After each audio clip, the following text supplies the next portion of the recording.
Welcome to Minds Under Construction, building a learner-centered classroom for career and technical education. My name is Katie, and I will be your guide for this presentation. After hearing from me, you will be able to know the following. What is learner-centered teaching, or LCT? How authentic learning experiences, movement, and inclusive involvement relate to an effective classroom. What role repetition plays in long-term recall. Where to start when implementing an LCT approach, and how to justify that approach for buy-in in a career and technical education classroom. Are you ready to build, shape, and mold the minds of your students? Let's go. Repeat after me. The one who works is the one who learns. Again, the one who works is the one who learns. One more time. The one who works is the one who learns. Got it? I think so.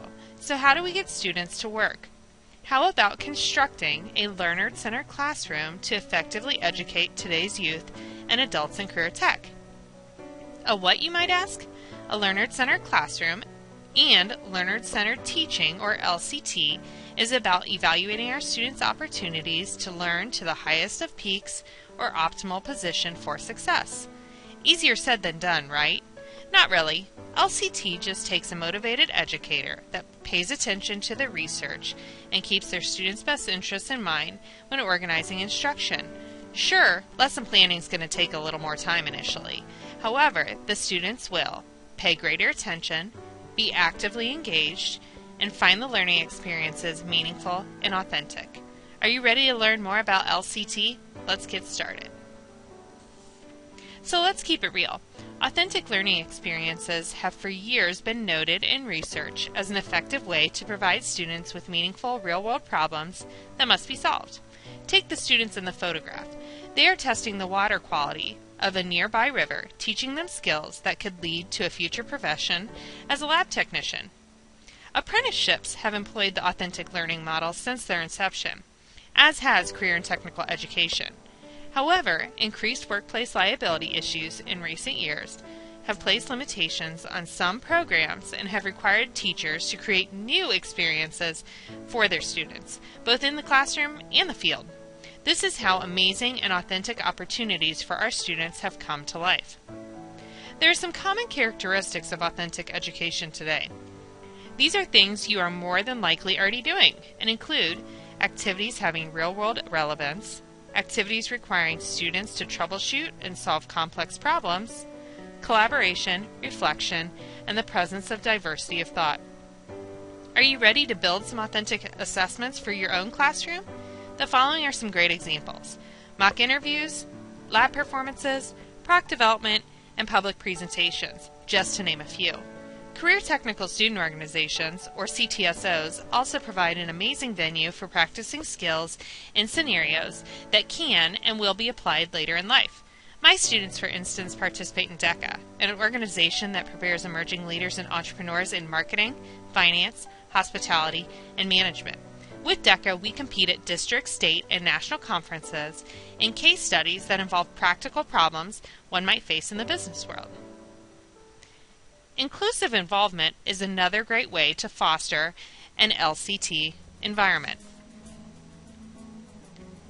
Providing students the opportunity to have a portion of control in a learner-centered classroom is also one of the essential components for success.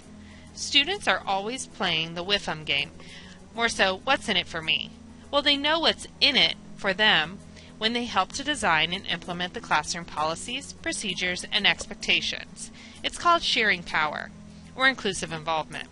A great way to share power in a career and technical education classroom and lab is to start with a collaborative mission statement, a succinct definition of what the students' goals are for the year. Once you've identified common goals, learning can really begin. You will recall in the beginning of the presentation, I requested that you repeat after me the same phrase 3 times. The one who works is the one who learns. Why would I do such a thing? Because repetition and elaboration are research-proven strategies for long-term retention of information or recall. That said, in career and technical education courses, there are usually a significant number of standards that must be covered during the school year. If you simply cover the standards, long-term learning is not occurring. Our students will remain novices in their practice, and we are not building an optimal learning environment for them. We as educators need to shift that mindset away from covering to developing strategies for mastery or expertise. Career Tech programs are by design intended to help students evolve from a novice to an expert. Developing into an expert, however, requires the accumulation of knowledge over a period of years. That said, once expert status is achieved, one has gained knowledge and possesses an understanding with depth and breadth. Therefore, they are able to retrieve the information more rapidly for application in the workplace. In sum, they become a better quality employee. So how does one better prepare our students for the real world in employment? Improvements in instruction. By the teacher defining course learning outcomes, the key pieces we want our students to carry with them after the course is over, and for years to come, we narrow the scope to a manageable quantity of information. Once the outcomes are defined, educators can work towards designing effective strategies for their students to use, including that of repetition and remembering. One of my personal favorite strategies is to determine if the students have gained the knowledge and retained it by having the students explain what they have learned in their own words to appear for practice. Then they present it to the class. Much like the young lady in the photograph, if they can speak about it, then they generally know it. Therefore, the A will come. If they are not capable of paraphrasing the content, then more practice is required. With this exercise, teachers are also fostering public speaking skills, an ever important area for building confidence and leadership qualities in today's youth. Encouraging students to repeat information learned is an excellent and immediate way to prove the content was retained while simultaneously creating a better employee for the future.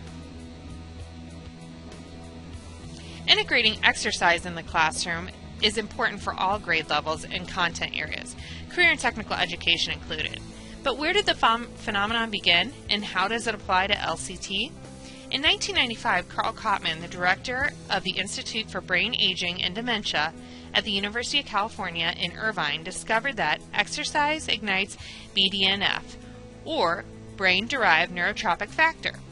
BDNF is essentially nourishment for our brain cells and keeps them growing and active. BDNF also generates the growth of new neurons. Since 1995, studies associated to BDNF have literally grown leaps and bounds, resulting in greater findings, including that a brain deficient in BDNF will ignore new information. So what does all of this mean to our classroom environments and learning? Educators should make a significant effort to implement movement within their classrooms when conducting activities to encourage the growth and development of new nerve cells in our students' brains. How do we use exercise in a classroom if we don't teach gym, you might ask? Career and technical education labs are an excellent venue for fostering movement and collaboration. If you're not a CTE teacher, simply adding in stability balls as a replacement for chairs is a great place to start. Students will be working on their core while also doing their in-class assignments. Other suggestions include roving reviews, where students walk around spilling their knowledge onto large post-it notes hung from the wall. They could also do stretch breaks, where students stand for a minute and work through a series of guided exercise, and brief class walks around the building. Are you interested in learning more about movement and learning? Check out brain-based practitioner Ann Anzalone at annanzalone.com. With Ann, you will gather strategies to improve your classroom environment and increase the learning of your students. You will also be a part of building and shaping happier and healthier bodies and minds for the future. Anytime you try to change something or adopt a new practice, someone is always going to have concerns. It's really inevitable. However, early adopters are often the ones that have the ability to really make a difference in an environment. When inserting LCT practices into your classroom, keep in mind that the potential exists for opposition from administrators, colleagues, and even your own students. Usually they are simply just nervous about what's new. Buy-in from all parties, however, is essential if you want a learner-centered teaching environment to thrive. Perplexed looks might occur the first time you explain the need for exercise to your students, but they will see the positive effects post-execution. Therefore, the question is, do you want to be an early adopter or not? I know I do. Where do you start? The research, of course. Terry Doyle, the author of Learner-Centered Teaching, Putting the Research on Learning into Practice, the source which much of the information within was derived from, suggests that it's our obligation to follow what research says, and the research on LCT is pretty significant. It really does work. We know we can, and our students can, get smarter if we employ LCT practices. We also know that if we approach our colleagues with significant evidence, they can't really deny what's real. So let's move past the opposition and put into action a plan to implement basic LCT principles or practices into your career and technical education classroom for optimal results from our students. Once implemented, make sure to evaluate for improvements and repeat. See, we can make mistakes and also learn new things too along the way. When you take the first step and address students about the value behind a learner-centered environment, you must first start with the why. Terry Doyle suggests you divide the rationale into 3 categories. First, an obligation to follow the research. Second, preparing the students for their future careers. And third, preparing students as lifelong learners. When working with high school juniors and seniors, career preparation is often top of mind. Typically, students enroll in career and technical education courses because they have already defined their desire to be a nurse, vet assistant, mason, HVAC technician, police officer, etc. Therefore, it's our job to provide relevance to all activities and assignments through authentic experiences, but also to ensure that our students understand the quote-unquote madness. LCT environments are unlike any traditional classroom. The students are the ones working, not us, the teacher. This can be odd to students, but again, with quality justification, they will understand in the long run. For instance, companies, businesses, and organizations typically have a clear list of skills they are looking for from today's graduates, often referred to as 21st century skills. Using these attributes, including diversity, integrity, balance, problem solving, critical thinking, flexibility, communication, and collaboration, are ways to justify or rationalize the value of a learner-centered environment on a daily basis. It's a great way to keep your students invested in your goal, which is to ultimately make them a lifelong and self-serving learner. So have you bought into learner-centered teaching yet? I hope so. Hopefully I have given you some food for thought as you work to construct your own learner-centered classroom for instruction. Just remember, the keys to LCT are the ones who work is the one who learns. Keep it authentic, include the students, and share the power. Make them repeat, and move. Finally, as you implement your plan, don't be afraid to evaluate for improvements. So ready, set, go, build, shape, and mold the minds of your students. For more information on how you can make an immediate difference in your teaching practices and make a positive impact on your CTE students, check out Terry Doyle's site, learnercenteredteaching.wordpress.com, or the October 2013 edition of Techniques Magazine, CTE in the Brain.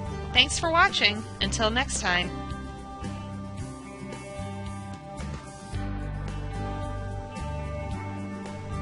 References for the prior presentation were provided by the following.